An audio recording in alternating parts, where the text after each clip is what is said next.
for like an hour and 15, I think. Squirrel. Yeah.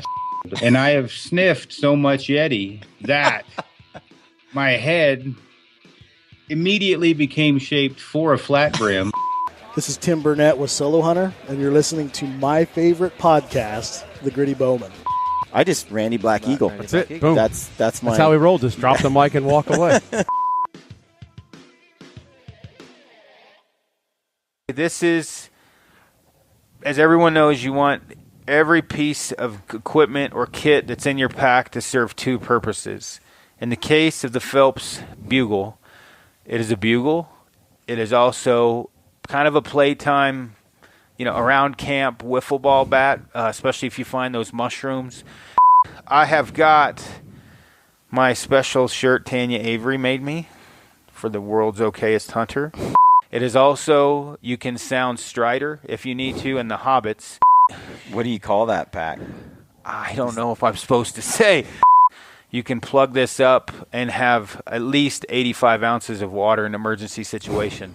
So Phelps thought of everything. Yeah, Phelps was pretty smart when he made this. Really? Yeah, the Reckoning. I want to own it just because the name. I know, it makes you feel tougher. And it's bright green, so you cannot lose it. I believe this was probably made in Switzerland. It could have been made in the U.S. I'm not sure. Phelps is at least half Swiss. All right, folks. Welcome to the Gritty Bowmen Podcast. I'm here with Aaron. And, dude, we're in my house in Evergreen, Colorado. It's pretty cool, huh? It is. And it rained today. It does not rain very often in Colorado.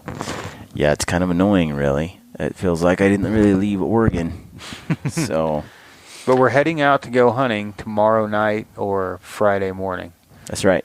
So a lot of excitement. We did a video, which everybody should go check out if you haven't seen it already, of our preseason scouting activities. Yeah, it came out good. And shooting. Hopefully. Yeah, I did some shooting. Climbing trees. You climbed trees. I didn't climb very much. Hanging our food up in trees, which wasn't as smooth as... it got there. I got a migraine. It was a little bit of a weird trip. We didn't come out until 10 or 11 at night with no headlamps. But the food's hanging. Stroke of brilliance. Yeah, oh yeah, for sure. So figured it was a good time to go over the gear that, at least the gear that I'm bringing, what I got on the bow, how I got that set up, and then kind of where I've got everything placed. And then this is actually a pack that we haven't come out with yet from Kifaru. In fact, my partner in crime, Bender's going to be pissed that we're doing a video about it, but he'll get over it. So the truth is, this is the perfect opportunity for me, selfishly, to see what's in Aaron's pack, like, as of the most current time period, because I have to pack my bag by... Basically, I have 2 days to get that packed. Not saying Brian waits to the last minute. It's nothing like that. It's just has to do with the solar eclipse. Okay, so with that, we're going to have Aaron tell us what's in his bag, all your equipment. We're going to get even down to your bow and what we're backpacking in, taking with us on this elk hunt. Yeah, and kind of the surroundings or what weather we're going to be dealing with and why we took what we did. So I'm gonna float around with the other camera in and out of the frame so I can get some close-up shots of what Aaron's talking about. We'll do some cutaways into that so you can actually, if you're watching this, see exactly what it is Aaron's. It's a close-up view. Yeah. Yeah. Okay. All right. We're good. We're so, ready. Aaron, what do you want to start with? We're going to start with a bow, and I'll just go from one thing to the next. Okay. So we did a video already on the bow, so I won't go into too much detail on that. But I have, this is a Hoyt Buffalo. I've got carbon core Quattro limbs. These are Black Eagle vintage arrows, 350 spine. And I've got 250 grain cutthroat broadheads up front. And on this, the setup I have here, I have two of these buffaloes. This one has a 6-arrow strap-on Selway quiver. In here I have 5 broadheads, and then right here This arrow is backwards, and I've got a little small game head in there, and I just put that nock on this arrow right where the tip used to be, and it works pretty slick. Yeah, other than that, that's my bow setup. I've got more arrows I'm packing in with me in an arrow tube, just some backup arrows, in just case I go Winchester or fling arrows at grouse or something. So that's the bow. Now, this is just the clothing. This is not in my pack. This is what I'm basically going to wear on my body. These are the First Light gaiters. These are actually fit socks, which I've become kind of accustomed to when I wear low-cut socks. I usually wear fits or First Light. If I want to do the full calf sock where it pulls up to my knee almost, I wear First Light. And actually I have a First Light sock in here as my backup. I usually bring one extra pair, and then these are fits. These actually I don't think I'm going to wear, but these are the Corrugate guide pants. I actually have those in there because I'm going to leave them in the car. I'm going to wear the Canabs in. Why the Canabs? So with the Canabs, the big thing is they're a little quieter. Mm-hmm. It's earlier season, so I'm not worried about them drying out as much. Where the guides they'll dry out, the Corrugates will dry out faster than these. But these they will dry out fast enough since it's earlier season. And those are the First Light Canab, which explain those to people who don't know. They're made out of. So these are the Canab 2.0s, and these are a mixture of. It's a ripstop merino wool. They don't stink is the other thing. You can wear them for quite a while, and they never smell bad, especially in the crotch area. They have stretchy material in the crotch and back here in the right above your butt, so you still get full flexibility in your legs. I'm also wearing these, to be completely honest. I've killed 3 animals with these pants on, and I need all the help I can get with the struggle stick. So probably as much as the luck these pants have as anything else as I'm wearing them. The Corrugate guides have not earned luck. I am going to wear the guides on the grizzly hunt, though. So the Canabs are the merinos. I have got my special shirt Tanya Avery made me for the world's okayest hunter. It is synthetic. It will smell bad after a few days without washing it, but I love Tanya to death, and she made this for me. So she didn't make it for me. She made a bunch of them. Plus, that's a cut-off sleeve. Yeah. And let's admit, that helps you blow the Phelps calls much better and helps you to kill more bull elk. I hope so. That's what Jason told me anyway. This is the First Light Arrow Wool Crew zippered neck. I don't know what the technical name is for it, but I've had good luck with the Arrow Wool as far as dries out a little faster than the standard merino. I was lucky enough to get to test all the Arrow Wool for several months before they came out on the market with it. This here is the soft shell. I'm not, I hate to tell a lie, I generally never wear soft shells, but I like the way this makes me feel tougher because it had the cut on it. And we're not backpacking. I think we're only going in about 4 miles, so weight's not really an issue. Can we see that on your frame? Later. Well, later. So I'm probably I may bring this just because of the security factor in my own mental state. It'll make me feel better. I may not wear it also. So anyway, I just threw that in the bag to have it. So that's pretty much what I'm wearing in. Hello. Now here, just to get out of the way, this is, as everyone knows, you want every piece of equipment or kit that's in your pack to serve 2 purposes. In the case of the Phelps bugle, it is a bugle. It is also kind of a playtime, around camp wiffle ball bat, especially if you find those mushrooms. It is also, you can sound Strider if you need to, and the Hobbits.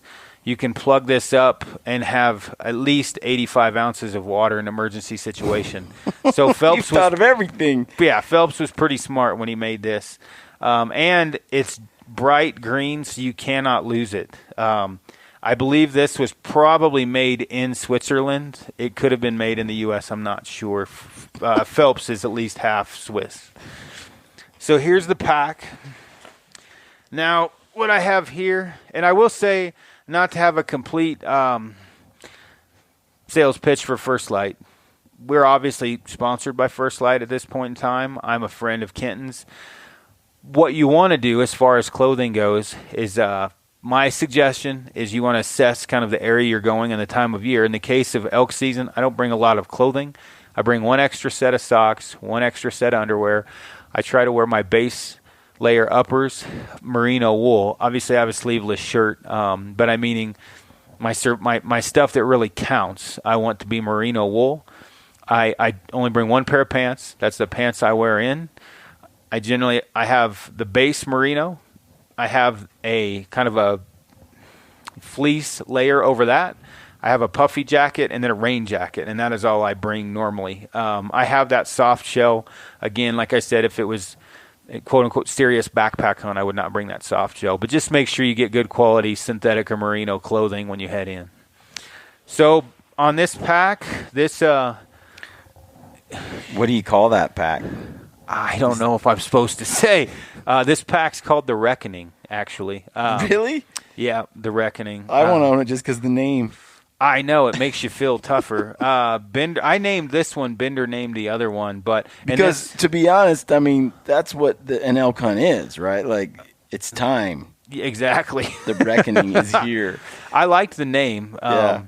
And it's as hard to name a pack as it is design a pack, actually. But this was something, it was kind of funny. I'll go into the pack later, but this is the new pack, and there was a lot of input that came from guys in the teams all the way down to, different hunters. We've got several of them out to testers. So either way, and this is the new Ranger green color, which I'm also not supposed to really talk about. But I can't get myself in trouble. So right now, the way I have this set up, back here I got my heads-up decoy. Now, we are going to get someone that says you should put orange on this and you could get shot, and you're correct. But hiking in, I generally strap it on the back of my pack during bow season. In rifle season, I probably wouldn't do that. So we've got, on this pack, I've got 3 compression straps going 1, 2, 3, and I've got 3 going from here back to the frame. So this works independently of each other. That's my heads-up decoy. I usually use this. I don't go too crazy with the decoys. I don't bring the handle that this comes with. I just open this up and usually jam it on a stick or a bush or something behind me, depending upon the setup. Sometimes I don't need it. Sometimes I do. We're hunting where it's pretty thick. When Anthony and I used it, and Ben in, the desert areas where elk roam, we actually mounted it to our bows on the stabilizer. Oh, yeah, and it works good like that. It worked great. Yeah. I've used it turkey hunting that way. It works really well.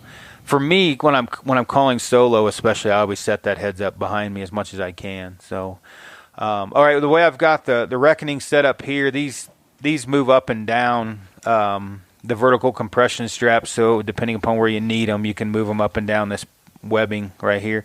But I have it without a lid.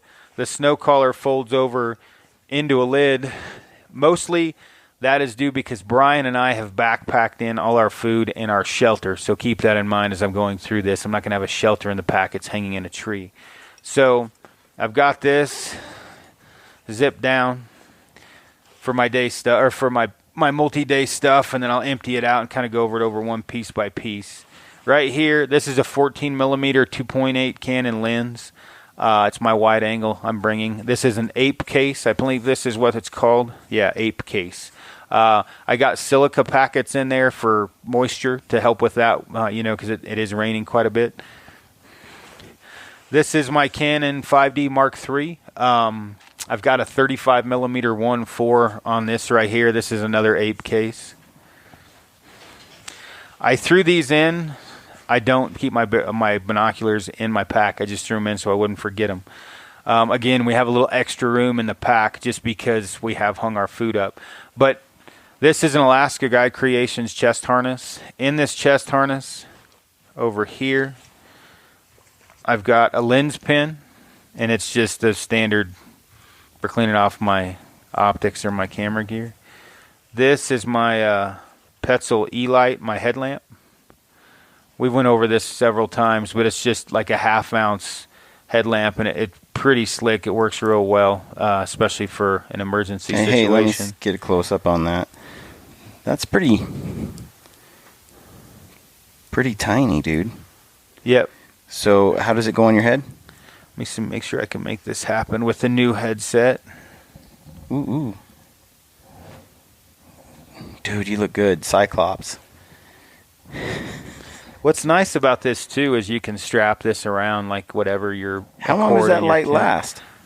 Oh, I've the one time, a couple years, like a lot, wow. a long time. And it's tiny, and you can just always have it with you. Well, the one thing you can do, too, is I'll strap it on my wrist and turn it on this way. And if I'm reading a map, you can just kind of do this rather than holding it on your head or whatever. You can just pop this off, pop it back on, and it'll pivot in circles. So you can shine it up, whatever you need to do. It's a pretty slick system. In my opinion, this is one of those things that everyone should have as a backup in their backpack. Which we didn't have on our little scouting trip. No, we did not have it because I didn't have my chest harness, which wasn't very smart of me. On the other side here, I've got my Havalon knife. I've got extra blades in there. This is I don't know who makes that, exotic match cap. It's just survival, long burn survival matches. It's got a striker on the bottom, striker right here. And it's pretty much indestructible. There's inside here, it's hard to tell in the cap, there's more strikers. And since I like building fires so much, I've started bringing that with me more often. Back here, I've got my tags ribbon on the back of this. Let's see what all I do. I got my tags, some marking ribbon. Hey, that actually is what we strung out on the BC bear hunt when I flagged it the first time.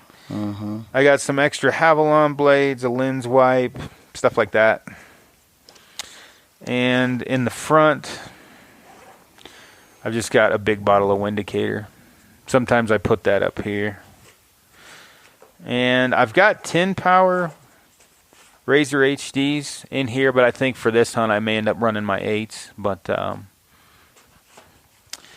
and then I have this. I've remanufactured this. I've got actual auto locks, so these don't slide for my buckles. What I did, for people wanting to know, is I just cut the ones off of it, and then I have these open-ended females. So when I cut the old females off, you got to kind of work at it here, especially when you do it backwards. Now I got the female on there. This is an auto lock. They don't slip. I've got an FHF range-finding case here, and then I've got the new Vortex rangefinder inside there. This is my sleep system, kind of. It's just my sleeping pad, my pillow, and a ground sheet, a Tyvek ground cloth, and this is in a Kifaru pullout. Again, right now we have our shelter already hanging in a tree. We packed in the Kifaru tut and the poles. In fact, I was going to ask you, we may have left those poles not where we hung up everything else. On the ground? On the ground, maybe. That's to be determined. We may be cutting a stick for center poles. Either way, that's my pillow, pad, and ground cloth. This here is my backup camera gear, backup batteries, lens wipes, hurricane blower, little squeezy thing. I got a lens pin in here. I've got a little multi-tool. Normal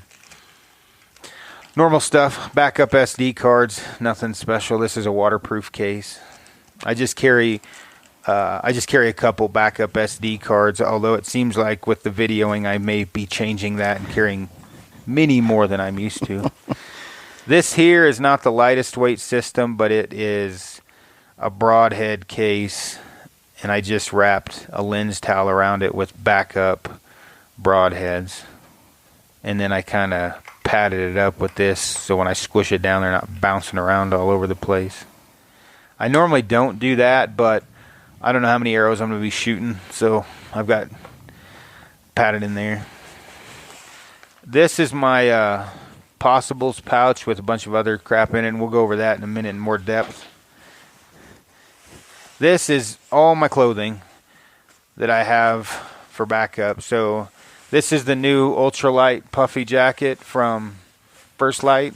Oh, that smells like dirt. This, I have dirt biscuits in there. I don't know what those are technically called, but then this is the Halstead fleece. This is the ultralight rain jacket, rain pants, and then a base layer. And I get all that. This is a large Kifaru pullout. And that's all I bring for clothing compared to, you know, obviously what else was in the other bag. This is my stove. I've got a spoon in here, the really long spoon. This is the cook set from Evernaw, whatever it's how you ever pronounce it. And I've got 2 different bowls and cups in here, so get it out of there. I kind of wedged it in.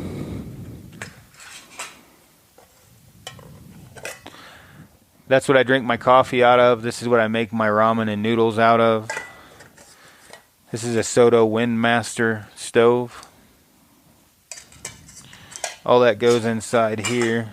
It actually only weighs, with all of this stuff, 11 ounces. And then that goes into a pull-out. Usually I have a fuel canister in there, but we already packed that in. It's hanging in a tree, but normally that goes inside there as well. These are 2 waterproof bags, and I always bring a couple extras. This isn't anything I'm going to put deboned meat in. This is generally for camera gear. Just helps out, whatever, in a monsoon. This is my toothbrush. Well, it's pretty simple. There's not a whole lot in there. Contact solution, toothbrush, toothpaste, and a contact case because I'm blind. And that's in an extra small Kifaru pullout. That is a regular wide Kifaru slick bag.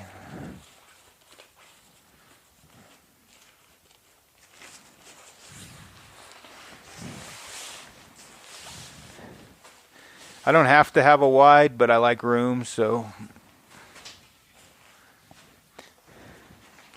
that's empty now in the main bag. Right here, I will go in with a little bit different system. This is a Gitzo tripod. This is a Traveler. It's one of the smaller version. It's pretty ultralight. And then I have the Outdoorsman micro pan head on top of that. With these Gitzos, they're expensive. It's one of the big, I think, $700. That's what I bought too. Yeah, $700 for these. Mine was $1,000. Yeah, and I they're a little bit lighter, compared to some, but you are going to pay for them. That's for sure. But they're a really good tripod. And then this head, I'm not going to be really doing any glassing with like a big spotter. I'm going to use this for my camera, and then if I'm glassing off a tripod with my binoculars. But this head's really good, especially for glassing with binoculars off of it. It's a little harder to do fluid video with it. Yeah, it is. But it's just fine to do steady state video. Oh yeah. Yeah, it's definitely not made for fluid video. This is just an Nalgene bottle, and then this is that Human Gear water bottle cap. A lot of people ask me about that, and I forget to tell them. It's called the cap. The cap, yeah, Human Gear cap, and it's nice if you're using a Sterapin because I think that's got the cure for cancer on it. Haven't washed that in a while. When you fill up the water, you're not contaminating this cap when you use a Sterapin. So you purify the water, you screw this on, and then you've got a clean mouth to drink from. I don't know that it helps that much, but it makes me feel better that I'm not going to get beaver fever. Well, not just that. Like Suzanne has a couple of those water bottles, and she's like driving down the road, Yeah, and then she's popping the cap to take a drink, and it's in danger of spilling all over you. Yeah, no kidding. Every time you hit a bump or whatever, and that narrows the nozzle down so you don't ever, it's like drinking out of a pop can. You're not going to splash it on you. Yeah, for sure. This is a Phelps game call, Easy Estrus. This one's he made for me. It says Kifaru International on it. He does really good work on his game calls. I have a XXX version. I have a Is It September Yet and a Gritty Bowmen. Yep, I got the Is It September Yet. That's what we used last year, so it's hanging up in the room now. This one I had I got the orange one, so I don't ever lose it. It's a little bit brighter. These are actually I don't think we're supposed to talk about these. These are super secret Jason Phelps mouth calls that I can't show you because it's top secret, but they're in here. And then I have actually a empty Grizzly Chew can that I keep my diaphragms in when I put them in my pocket. That's all in here. I use a coin purse, like those little rubber ones that you squeeze. Yep, those work good too. This is just the First Light Neck Gator, and this is their new beanie hat. That was in my side pocket. Over here, this changes a little bit throughout the course of the day, obviously when I'm day hunting. This is ultra light Water Bladder. I'm not 100% sure on this thing yet. It's not super, super durable. It doesn't feel like it, but it is lightweight. Hydra Pack is who makes it. We have a 10-liter bladder already hanging in the tree back there. I keep this on me at all times. It's like 2 ounces, 1.5 ounces. So I always keep it in the pack. That way, if I don't have water readily available throughout the course of the day, I've got my Nalgene and I've got this. Sometimes I'll use an MSR Drom Light. I like the platypus. It's indestructible. I just know it's going to work. Oh yeah, and you definitely got to go with what you know. So when I have this pack full, this bottom pocket, when I'm day hunting and everything's compressed, I actually put day hunting gear in this. But when the pack is full, my arrow tube or my tripod or whatever will go in this pocket. And since these compression straps all work independent of each other, meaning the sides and the backs, I'll just strap my arrow tube or my tripod in the back. Now, when you say they work independent, show me the side of the backpack. So, because what that means is it's a pretty cool setup, actually. So these here, this has got the big spotter and tripod pockets in here. So you can compress these separately for day hunting. And generally what I do is... And that compresses your entire bag, so your whole load gets compressed. But on the front, if your bow is strapped to the front... And I'll get these compressed. And then we have the Velcro on there so you can roll this up.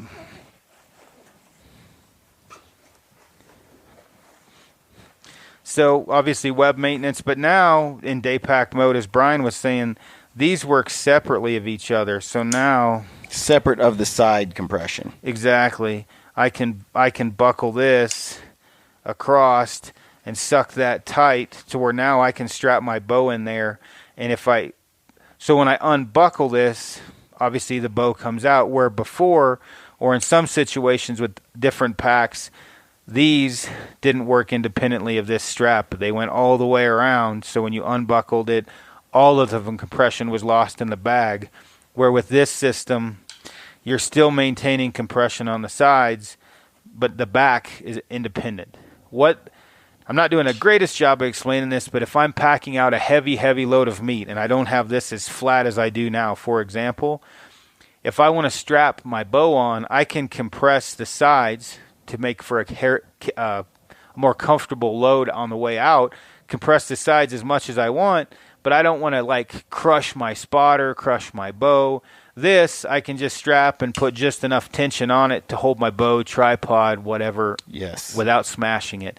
And then obviously, if you need to get to anything, you can uncompress these and unzip this from the top or the bottom. The other thing we did is we put PALs. That's like mine. I have to get through the top. Top, yeah, and it can so be. It's like I got to unpack half my pack to get at something because especially day hunting is where it's really big. Day hunting, you can and you're into the bottom of your pack. The other thing is we put PALs webbing all the way around the bottom, so you can put 3 pockets all the way around, or Nalgene bottle pockets or whatever. Well, like you mentioned, what's cool about that is you can actually access a lot of your gear Because sometimes I'll put all my stuff inside the pockets on the front. Yeah. And then I put my spotter, my bow, and my tripod on top, and the next thing I know, I can't get to anything inside my bag. Yep. Or any of those pockets without taking all my stuff off. Yep. Which is irritating. And that's, everything Brian just listed, along with other things other guys have listed. We listened, and we screwed around with multiple different ideas. So you've got a lot of straps here, but obviously web maintenance, you just roll these up. But since this can be run with or without a lid, now I fold this over, I buckle this up. These can also be moved down, way down in the pack, these vertical straps. And I'll just tuck these in so it's not quite so messy. Oh, I forgot up here. My gloves. So we have tab loops on the top of this snow collar, so you can run a belt pouch if you'd like.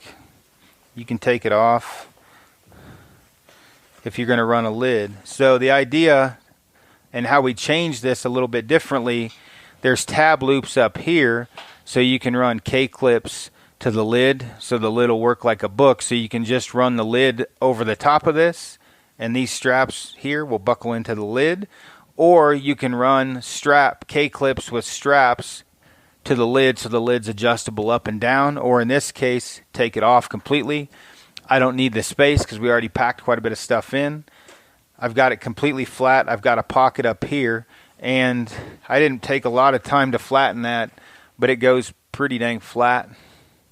And then I've got my pouches down here for day hunting, if need be. And I didn't do a very good job of cleaning that up. Now, the other thing we did with this is if you're going to use a load shelf, which this has a sewn-in meat shelf, these straps here, when you detach the frame from the bag, the straps that I was just talking with you about hooking the lid to, you can use those straps to go back to the frame once everything's taken apart, compress everything together with a load in the middle. I'm not a big load shelf fan, but this has everything everybody's bugging me over to make them happy. The load shelf down here, and I'll try to hurry with this so don't make the video too long. Make this to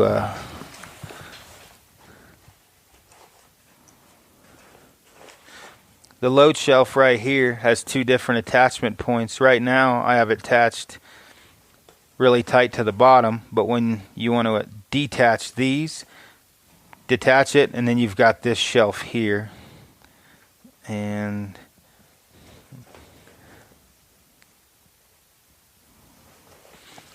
so there's the shelf. Obviously the bag's upside down and half hooked up, but you can hook the shelf back to these loops here, or you can hook the shelf elevated up to there. Oh, I see. So it'll work either way. I just kind of tucked them in. The other thing that Bender did that works... Then you can put the meat right on your back, and then you can strap the bag on over the top of the meat. Over the top. And we are getting asked, even though we have a compression system that works just like a load shelf, we're getting asked a lot for meat shelves. So with this bag, we did it. And then Bender, I don't know if you can tell, he made it to where you can put the water bladder between the frame and the bag. This is kind of a Velcro system in here. And what you can do is the water bladder attaches up here, slides between this like loop here, Velcro loop. You Velcro this, so now the water bladder stays in place. And when you're day hunting, rather than getting into your main bag, you can just open this up like I did, 3 buckles. You don't have to unattach anything down there, just 1, 2, and just 3. The three buckle clips. Yep, and then you can snap clips. You just undo those, and you can get it right at your water bladder. That's cool, dude. Yep, yeah, and that's genius. That's Bender all day right there. See, and that's what happens when you don't ask for help. Which with Bender, he just comes up with that stuff. So me, I don't use a bladder that way, so sometimes I'll forget. Where Bender, he doesn't usually forget about a lot of stuff like that. So between the two of us, like this bag, for example... He Benderized it. Yeah, I mean, I came up with what I needed, and it just gave him some base ideas of, hey, we need this, this, and this, and then Bender makes it cool and really functional. This bag has been asked for a ton, especially with able to compress down like this, tab loops up top, center zipper, spotting scope and tripod pocket, all of that. So either way, that's what we've got. That's the bag I'll be using. We've been testing it for about 8 months. And you came up with the cool name. I came up with the Reckoning. Bender came up with the one I had for the Bear, and that's the Woodsman. And that'll be out. These will be out at some point in time, and I'm not sure when. In here, I have the only squeezy call that I use anymore. I don't know if it works, but sometimes I get dehydrated or there's a giant bull and I'll get a little nervous and I get a little dry mouth and I can't blow a call. I can always just squeeze this. Now, there is times where I've taken a knee and you hear, which isn't always good because it's my fat ass squeezing the call as I do this. Sometimes it doesn't sound too bad. It's a win-win. And then I have Sony Rx100, and I usually keep that in my belt pouch. Again, that's just your point and shoot camera, just your spare. This might, it's if I don't have my big DSLR and there's a photo I want to snap, I've got it ready. So anybody who's probably watching this is going to ask, like, hey, where's your toilet paper? Where's your wet wipes? Whatever. We hung the toilet paper, wet wipes, food, the tut, that's our shelter, game bags, kill kit. All that stuff is already hanging in a tree. I have all my multivitamins in there, things like that. And then this here, which could be a separate podcast on its own, but this is my archery kit, bowstringer, wax, judo tips. I've got an extra shelf in there, super glue.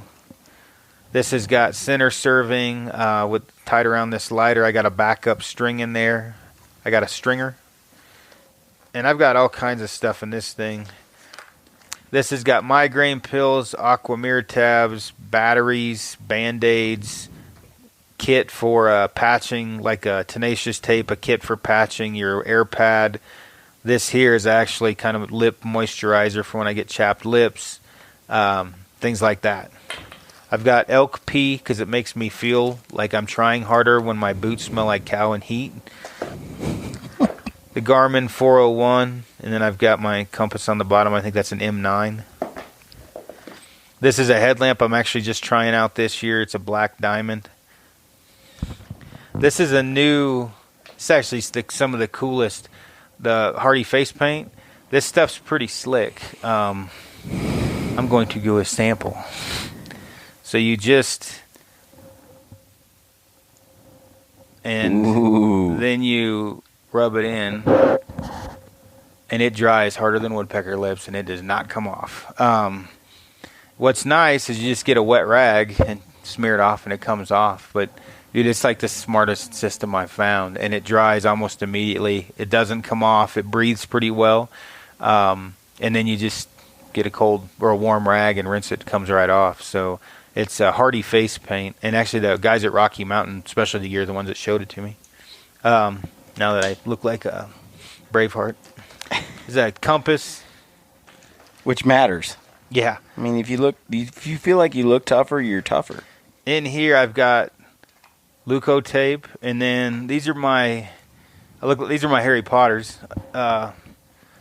So if I ever, wow, if my contacts ever get screwed up, these are just. They're Wiley X's. They're just super durable. That's why I have them. I try not to wear them because I do look like a goofball in them. This is my super high-tech, futuristic Jetsons battery charger. It's 2 Dark Energies taped back to back. We may end up staying quite a while back there. And with we're going to try and update people on Facebook, things like that. So we're probably going to need our phones recharged. So I've got 2 of those, and I've got a cord duct tape to them. And why the Dark Energy? Why not a different charger? The biggest thing with the Dark Energy that I've found is they don't break, or I haven't broken any yet. They have like a hashtag destruction tested, for example. I just haven't had any fry. The anchors worked pretty good, but they end up frying. It seems like 1 out of 3 doesn't even work for more than a week or two. Yep, that's been my experience. It's been bad. Nutrients the same way. They're hit and miss. With these, I haven't had any problem like that. They also don't seem to die as fast in cold weather. I don't know if that's true. I haven't done any, like super in-depth testing, but I did throw them in the freezer. You put it in the freezer? Yeah, that's the easiest way to tell if it dies faster. Throw it in the freezer. It did well. I mean, it sucked some of the battery life out of it, but not too bad. The other thing that I like about... You put it in water? Yeah, that's the first thing I do with everything. Even my binos, I throw those straight into the bathtub just to make sure they're waterproof. So you put that in the water and it worked? Yeah, it did good. I don't like when I popped this one off, I didn't know if moisture was leaking in from the lid, but it is rubberized here, so it is a pretty tight seal. So I saw a little bit of water up here, but nothing going into the actual outlets or the ports. So I've had good luck with Dark Energy so far. I've used them for like 6-7 months, and I feel like an idiot because I have camo face paint on. But yeah, they've been super good, and I just needed more juice, so I taped 2 together. I have the Dark Energy myself, and Katie and Bryce and my brother, and we've been using them about 2 months now, and they haven't failed us yet. They get me lots of charges. They're durable, so I'm pretty happy with it. Yeah, for sure. This is a Sterapin, a classic. Mine's better than yours, I think. Fire starter kit. This is my backup contacts. This is basically combat gauze compression bandage type thing. This here is not melatonin. This is full of a mixture of pre-workout, emergency, and enduro. That's just a plastic bottle? It's just a plastic bottle. So that's the long and short of it, the quick version. But that's definitely what I'm taking because I'm leaving this pack up here because we're going to head in tomorrow after we unload the pod. So Brian's wife doesn't divorce him while he's hunting. All his stuff's in a metal little box. That's right. All right, so we good? Yeah, we're good. I think that's it. All right. So you want to close this sucker? Yeah, I think I will close this with good luck to everyone. We really appreciate your support from everybody that's given us feedback. And, stay safe out there. And stay gritty. And stay gritty. Dang it. Awesome. Okay, gritty friends. I hope you enjoyed that podcast. If you did, please take a moment to leave us a review on iTunes, Podbean, or Stitcher. We love reading your reviews. And connect with us on social media if you're on there. Look us up on Facebook and Instagram, and take a moment to subscribe to our YouTube channel so you can receive notifications when we upload new videos. We've got a sweet deal with Mountain Ops. You get 20% off on all Mountain Ops supplements, combo packs, and apparel when you type in the word gritty at checkout. If you're a hardcore elk hunter, or you want to be, go to the Elk 101 website online and check them out. Our friend Corey Jacobson is killing it with some of the best elk hunting information and entertainment on the web. All right, friends, let me leave you with one other quote from Theodore Roosevelt, who said, "It behooves every man to remember that the work of the critic is of altogether secondary importance, and that, in the end, progress is accomplished by the man who does things." We all have a choice. We can be people who do things, or people who criticize the work of others. It's pretty simple, really. Get out there and do your thing. Good luck on your hunts, and stay gritty.